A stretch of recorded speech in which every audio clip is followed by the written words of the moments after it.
Hello, hello. Hey guys, and welcome to another episode of Inglês no Cru Rádio. Once again, I am here with my friend, colleague, and coworker, Felipe Arcaro.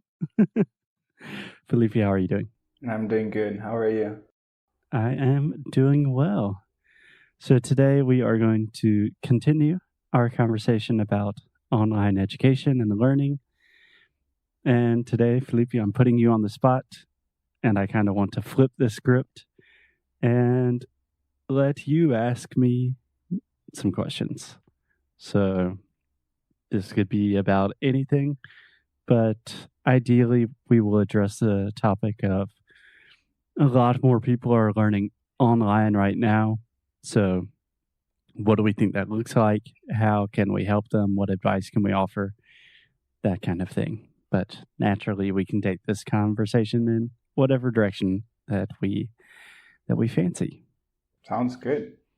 Okay, to kick it off, Felipe, what are you going to talk about? Okay, I have a question for you to get started with this. If you could choose just one thing to learn, just one thing, what would you learn? For the rest of your life, like you're really going to master it, but it has to be one thing. Okay, wow. Starting off with a difficult one. So you're talking about one life skill. How specific or how broad can I go? Because I want to say, like, I could say music and all instruments fall into that category. Do I have to be more specific? No, it can be like either music or coding. It can be that. Okay, I have a good trick answer to your difficult question. If I could just learn one skill, I would want to master the skill of learning how to learn. That's good. So I really think of that as like the meta skill, like the one skill that rules them all, like the one ring that rules them all. If you know how to learn, you can apply the same principles, the same ideas, the same techniques to essentially everything. Like, obviously, that looks a little different if you are learning how to play piano or you're learning how to speak Russian or learning how to code Python. They all have different flavors of learning, but the process is very similar. And the skill set that you need is very similar. Like learning how to build skills and develop and cultivate new skills, that is a skill in and of itself. So I think that's my answer, learning how to learn. That's good. Very smart. Let me throw that one back at you. If you could master one thing, what would it be? Why? Okay. You know, I love computers and I love the internet, but I think I would choose survival. And by survival, I mean like how to build a house, how to garden, like to actually grow food that I can eat and to be sustainable. I go back to the basics because I feel like we know a lot of things. There is a name for that. I forgot now. That, for example, I know how to code a little bit, but I don't know how a zipper works. There's a name for that. We have this collective intelligence kind of. So I know a little bit, you know a little bit, and it feels like we know a lot. But if we have a pandemic, no, I'm just kidding. If we have a very bad thing happening to the world and we have to go back to the basics, I can't grow my food. I can't build a house. Too soon. And yeah, so I would say survival. Okay, so survival skills. And I imagine you're talking about more along the lines of how to sustain yourself if you needed to. Not like you're not a prepper, like someone that's buying land in an underground shelter in New Zealand to survive the apocalypse. No. Yeah. Yeah, have you seen this YouTube channel? Oh, God, what is it called? I'm blanking on the name right now, but it's just a guy in the woods and he has no materials and he builds like houses, he builds arrows to kill stuff. You have no idea where he is, if he's on like an island or in the woods in the rainforest. You don't know. He never speaks and he has like millions and millions of followers. Do you know what I'm talking about? Yeah, I love it. Yeah, I know. I think it's called primitive Yeah, way of life, something like something that. yeah, Way of life, something like something that. like that. No soundtrack, no nothing. Yeah, I love it. Yeah, you'll put it in the show notes. Yeah, but I agree. That's a great skill set to have. So, a quick story. I don't know if you know this, but when I was a little boy, I was in Boy Scouts. So I'm a Hmm. Boy Scout, still am. I'm an Eagle Scout. That's the highest rank of Scouts. Humble brag. Oh. But one time we were going on a scouting trip, and I did not know this. I was probably like 10 or 11. But we went to the woods, and normally everybody like builds their tents, and then you're staying, and we have a campfire. But in this trip, we were doing a wilderness survival activity. So when we got there, they're just like, okay, everyone go in groups of threes, and you have to build your shelter for tonight, and we'll see you at noon tomorrow. And I was like, what the hell? I was so scared. So me and two of my friends, we had to just go out in the woods and find a lot of sticks and build a little house. And it rained all night, and it was really terrible. And still difficult thinking about it. So those are good skills to have. Yeah, absolutely. And recently I watched that TV show you told me about, Home. I think it's called Home Oh yeah. on Apple TV Plus. Yeah, do you like it? Yeah, I love that, especially the house in Sweden. So that's why I was thinking about how to be sustainable and grow my own food. Yeah. Do you want to explain that show just a little bit for our listeners? Yeah, I well, the first and the third episode, I got it. I didn't really get the second one, but basically they are showing different houses around the world with different concepts, and yeah, you probably can explain it better because you got me to watch it. No, that's essentially it. Yeah, it's just interesting houses and people that build houses across the world. And most of them do have like a new concept of like how to be more sustainable or more environmentally friendly. But yeah, it's a beautiful show. I recommend it. Yeah, and I have another question for you. So now we don't have to choose one skill to learn and master, but we kind of have to choose some, right? Because we are stuck at home. We're trying to deal with their emotional state and mental health, and we both know that learning helps with that. So what did you choose for this period? Like when it started, I want to know that. So right when it started, so I'm like, okay, I don't know how this is gonna last, how long this is gonna last. And right now, did you change something about that perspective? Yeah, absolutely. That's a great question. So when it started, um, so I first came back to the US on March 10th, I believe, which was essentially the day where all of the travel bans and travel prohibitions started. So at first, I didn't really recognize the magnitude of the pandemic. It wasn't even called a pandemic at that point. So I was thinking, okay, maybe I'm going to be at home for a couple of weeks. So I started with just like restringing all of my guitars, and I traded one of my guitars for a different guitar, and I was just playing more music, thinking, okay, this is a good opportunity to kind of brush up on my guitar skills and try to improve something that I already know and already, just try to take it a little more seriously. Then when I realized, like, oh shit, I'm going to be here for a long time, this is not going to pass quickly, then I found an old banjo in my dad's like storage place, and I learned how to put that together. It was really fun. So I recognized I really liked the banjo, but my dad's banjo kind of sucked. I didn't really play very well. It kind of broke.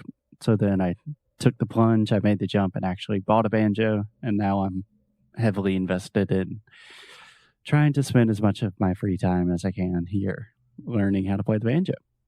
Does that answer your question? It does. It does. because I think we went from, okay, there's something going on, so we have to stay home. And there was this, can you say, honeymoon phase where people were actually cooking and, Baking bread like and stuff. drinking wine every day. Yeah. And I think every single company, is that right? Perfect. It's not company, but company. Okay.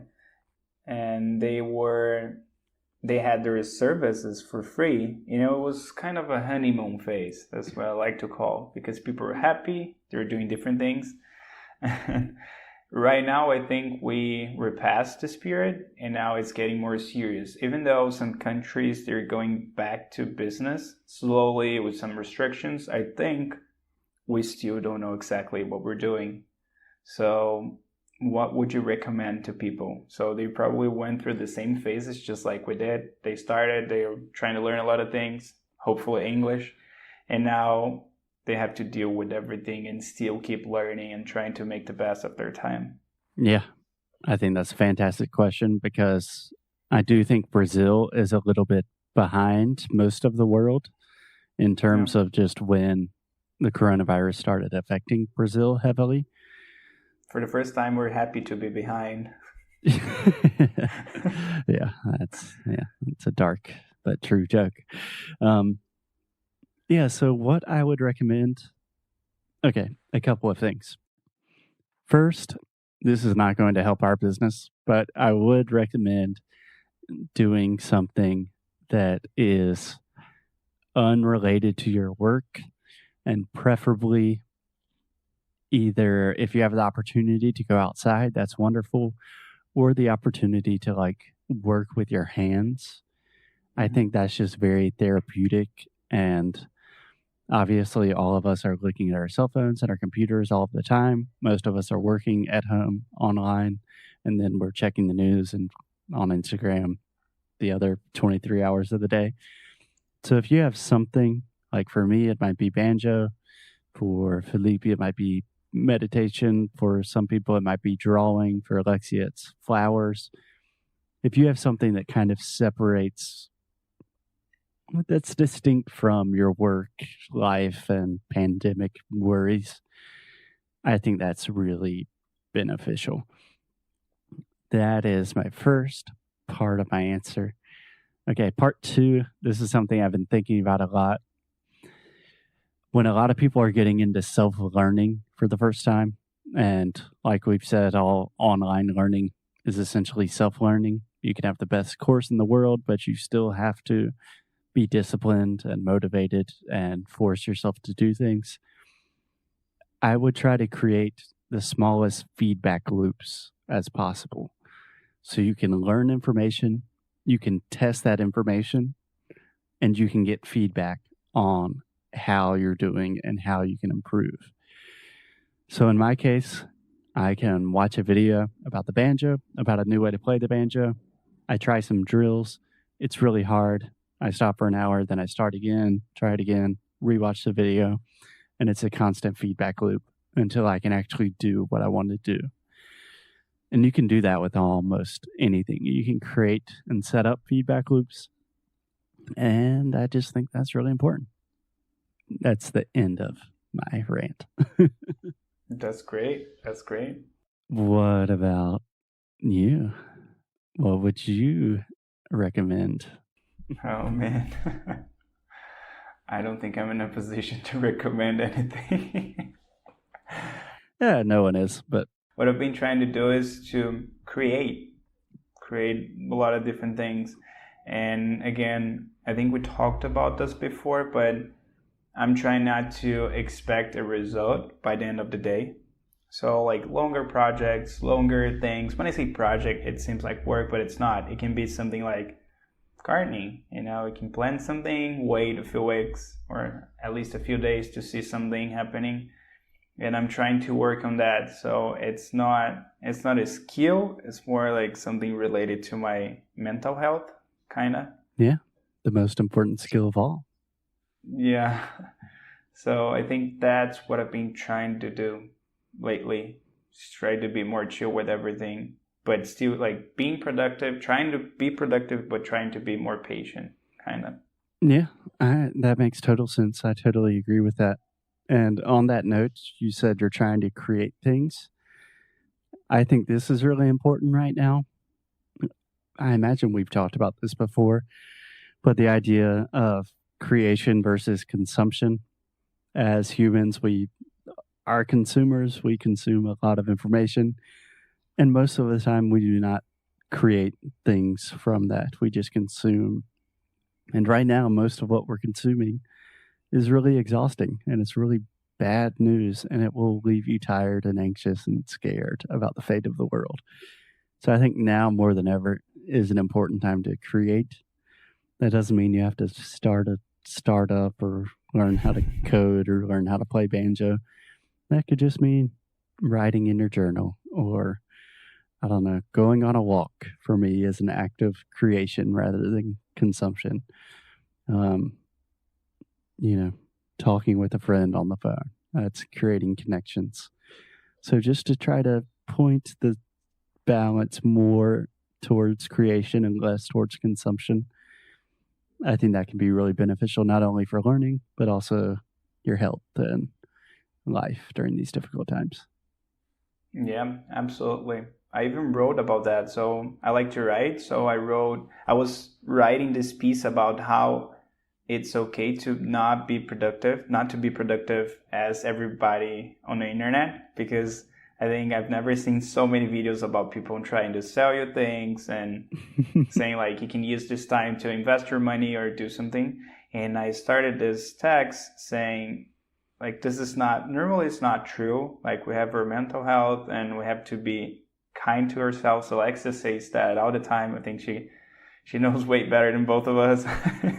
Yep. That but then I realized that creating doesn't have to have a final product. It's more like some people are painting, some people are drawing, some people are writing or whatever. And then we can look back in 2 or 3 years and see how beautiful all of the things we created were, in times of uncertainty. Absolutely.